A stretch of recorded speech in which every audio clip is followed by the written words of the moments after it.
Tonight, all eyes on the Jays. Ground ball, base hit into center field.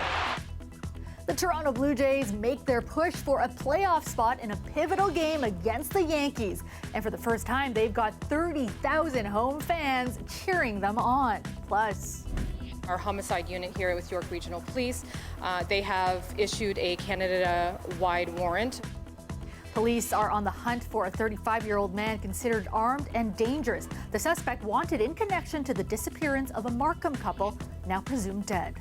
And the misinformation that's out there has very much harmed management of this pandemic. An Ontario doctor accused of spreading COVID-19 misinformation is now facing the consequences. Who lodged the complaint against him and what he's now barred from doing. Good evening, I'm Kelda Yoon. Well, Jays-Yankees Game 1 has just wrapped up, a pivotal game, and it was in front of a packed stadium. Upwards of 30,000 vaccinated fans packed into the Rogers Centre tonight, hoping their playoff energy could translate into a win. Our Greg Ross was watching it all unfold and joins us live now. And Greg, the atmosphere in the stadium tonight must have been electric. Now, unfortunately, it just wasn't enough for a boost for the Jays tonight. Yeah, this was supposed to be a big game for the Blue Jays, Kelda. They come home to face the Yankees, one of their biggest rivals, one of the teams that they're battling with for one of those wild card spots in the American League. And of course, we know that there were 30,000 fans that were allowed to come into the stadium. The official attendance just shy of that for this game tonight. So it was the biggest crowd here since the start of the pandemic. They were hoping, obviously, for a Blue Jays victory. They wouldn't get it. The Yankees with a big statement in Game 1 of this three-game series, beating the Blue Jays by a final of 7-2. And the big stinger in this one was a home run in the 7th inning by Giancarlo Stanton, a 3-run home run to put the Yankees up 6-2 at that point. They would add one more and go on to just trounce the Blue Jays in this game. A very dejected-looking bunch of Blue Jays on their in their clubhouse, on their dugout during this game. Obviously, this was a tough pill to swallow. The Blue Jays now fall 3 games behind the Yankees in that wild card race. One good piece of information for the Jays side is the fact that the Boston Red Sox did lose. So the Jays are still only 1 game out of a playoff spot, 1 game out of the wild card right now behind the Boston Red Sox, but now just 5 games to play, and of course 2 more against these Yankees. We talked to some fans after this one. As you can imagine, they weren't happy. A little, not the result I was hoping for, really. I mean, happy to be out to see a game, but you know what? Let's hope there's a couple more games left. They can pull it off. They got a lot further than what we wanted. It is what it is.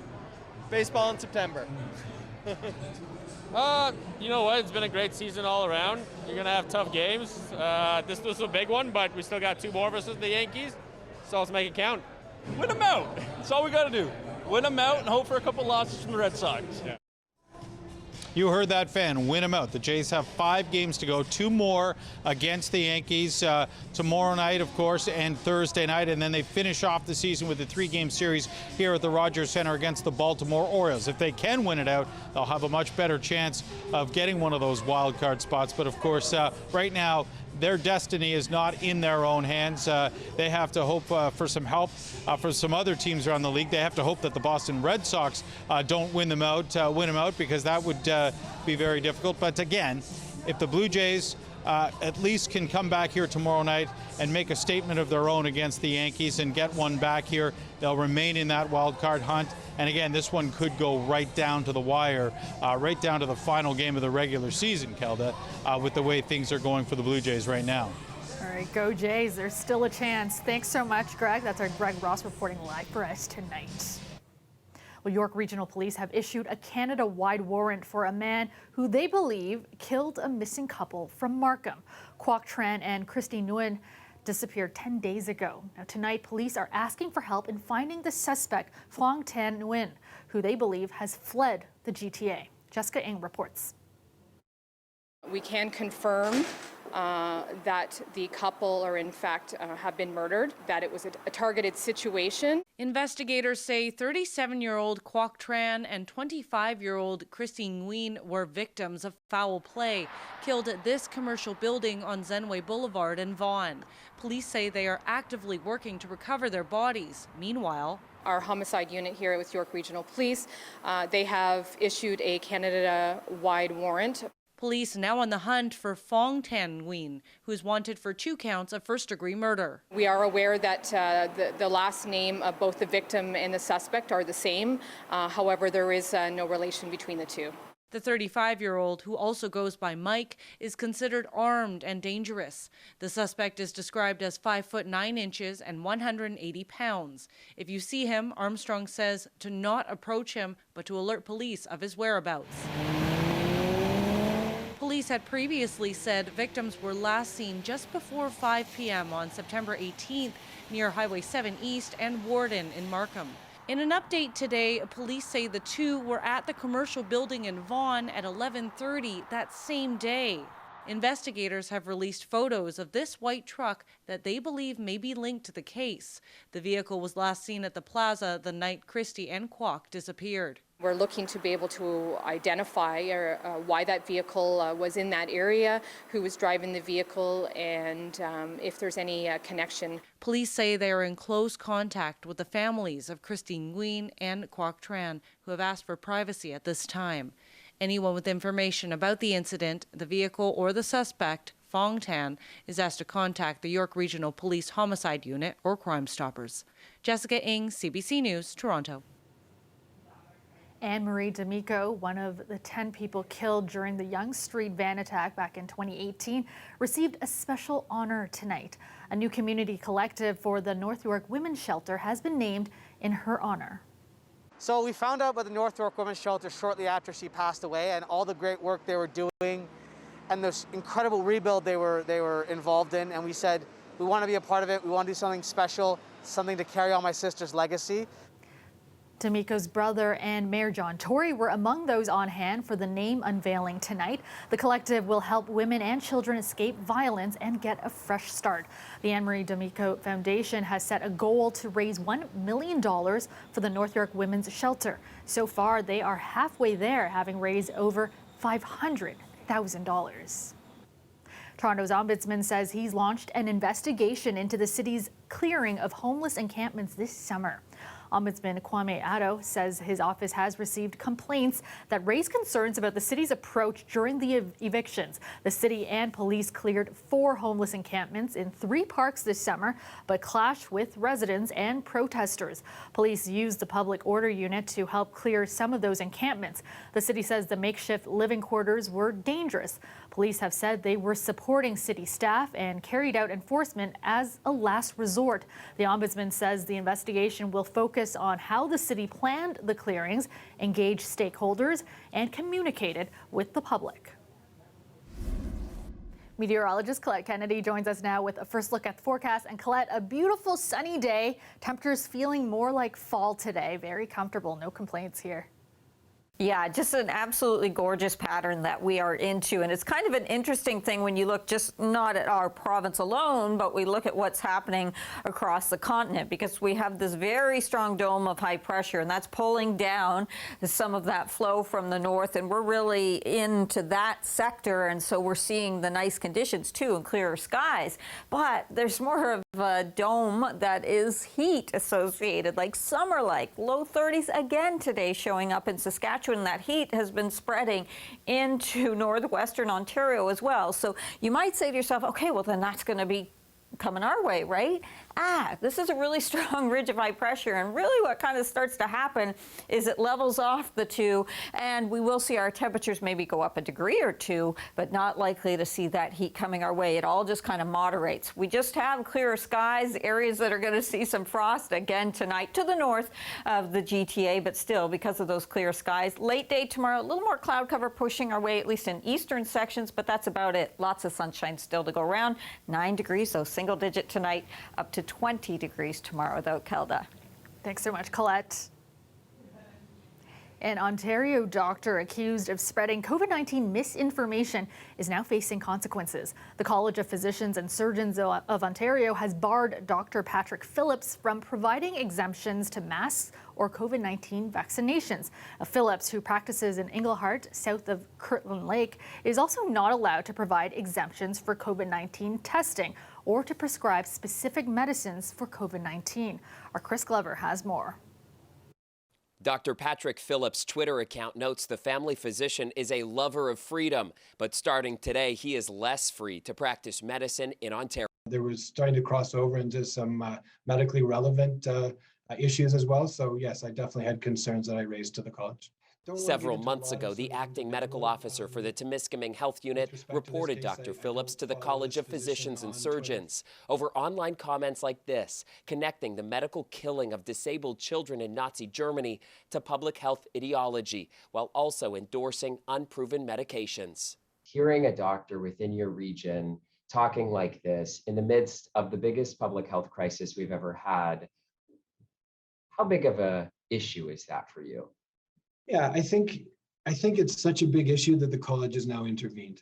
The college alleges between August 2020 and September 2021, Dr. Phillips engaged in disgraceful, dishonorable, or unprofessional conduct, made misleading, incorrect, or inflammatory statements about vaccinations, treatments, and public health measures for COVID-19, and is incompetent. In a statement posted to Twitter today, Dr. Phillips wrote he's never been more proud than to take a stand against what he calls medical tyranny. He says he won't regret protecting the public from what he calls medical coercion. Dr. Phillips did not respond to CBC's request for comment, but our tweet to him received several responses calling him a hero.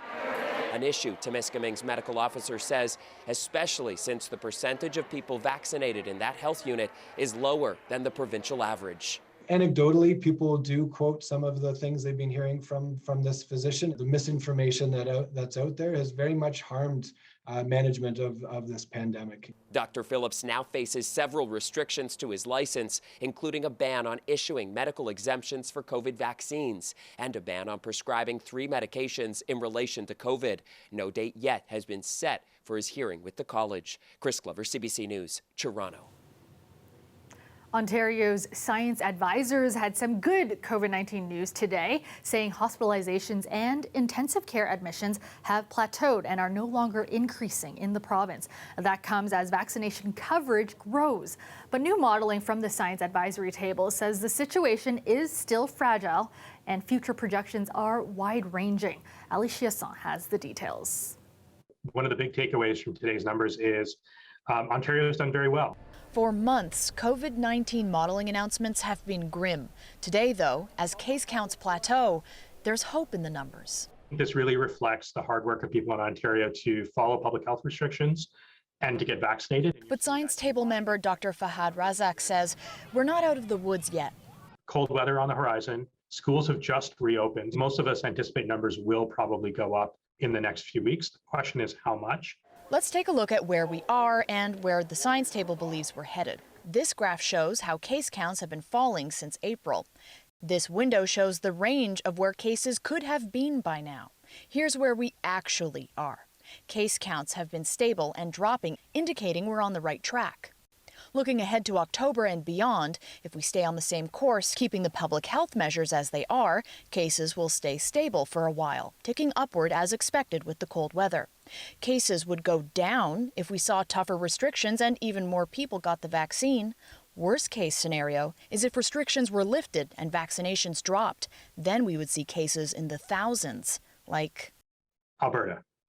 Full release of public health measures, low vaccination rates relative to Ontario, spike of cases. The Science Table points out where cases are spiking here, in kids ages 5 to 11. That's no coincidence, Dr. Razak says. If you break down our case numbers by age groups, you see a plateau or decline in every single age group where they can get vaccinated. Where are you seeing the steady rise? The younger kids, the ones who are not eligible for a vaccine yet.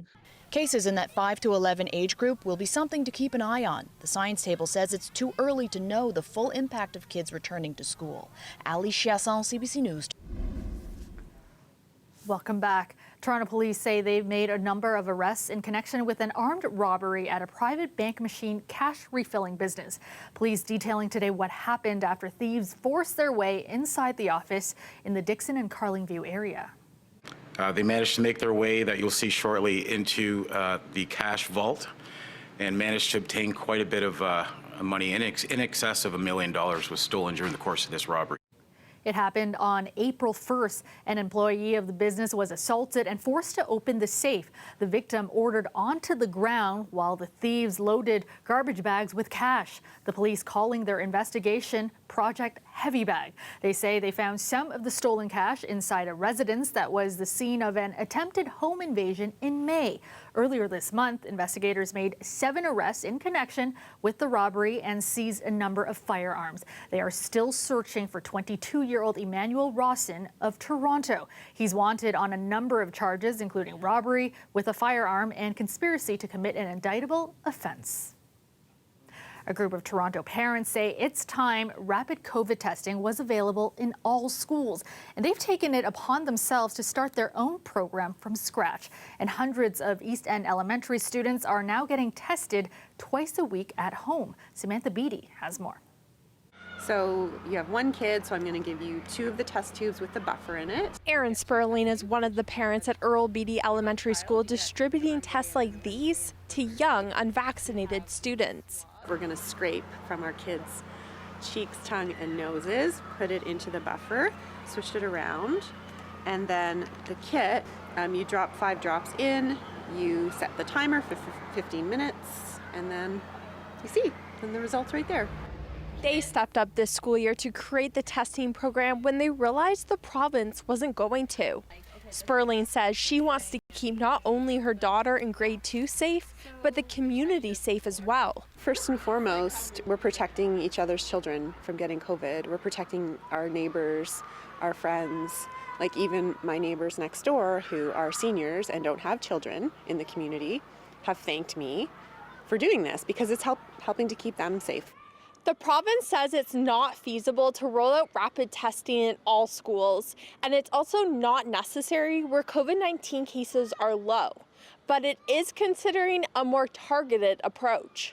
If the community rate is rising, like it is in some of our areas in Ontario, and there are certain schools that continue to have outbreaks or high absenteeism, that's an environment where I think having a test to stay in the class or test to continue to be at the class may be very, very helpful to keep children in the classroom. The Toronto District School Board says because public health in the province don't recommend widespread rapid testing, it doesn't support initiatives like those at Earl Beatty. But experts say parents are on the right track wanting rapid tests in schools. If they were integrated or if they were distributed among families, or I would even expand it to the community at large, I think we could do a lot of good with those tests.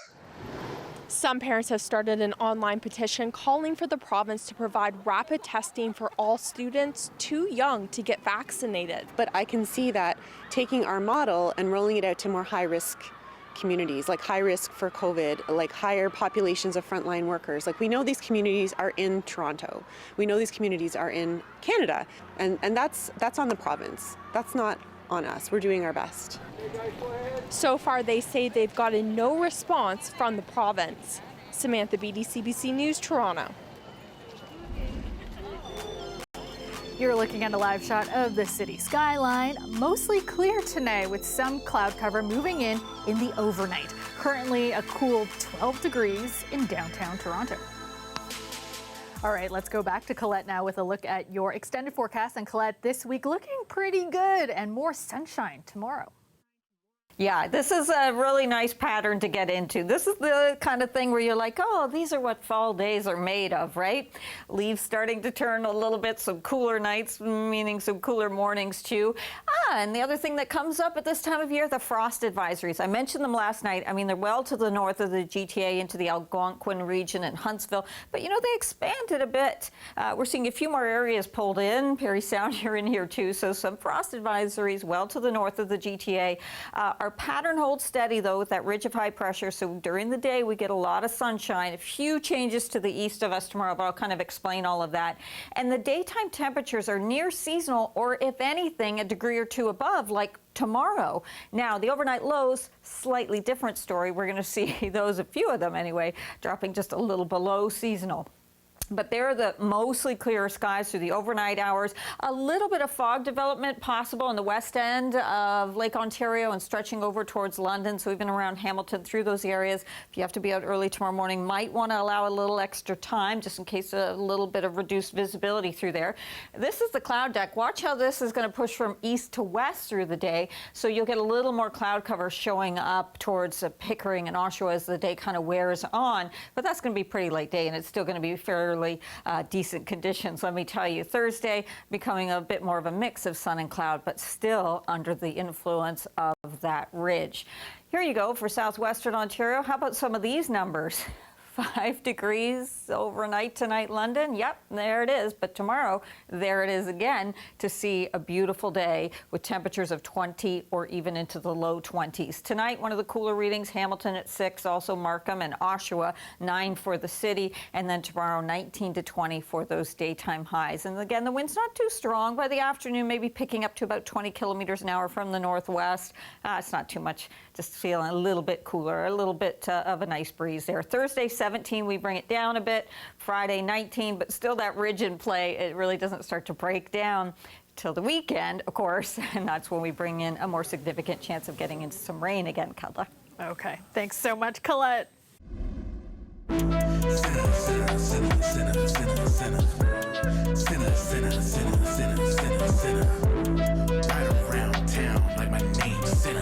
That's a song from Edmonton rapper Cadence Weapon, whose album Parallel World has won the 2021 Polaris Music Prize. The Toronto-based artist was selected by an 11-member jury as the Canadian Album of the Year, based solely on artistic merit. Across its 10 songs and 26 minutes, Parallel World makes distinct references to Black experiences and history in Canada. Now, in addition to $50,000, the coveted annual prize brings international recognition to the winner's album. And that is our show for you tonight. Thank you so much for watching. Dwight Drummond has your next local newscast tomorrow at 6. I will see you back here tomorrow night at 11. Have a great night, everyone.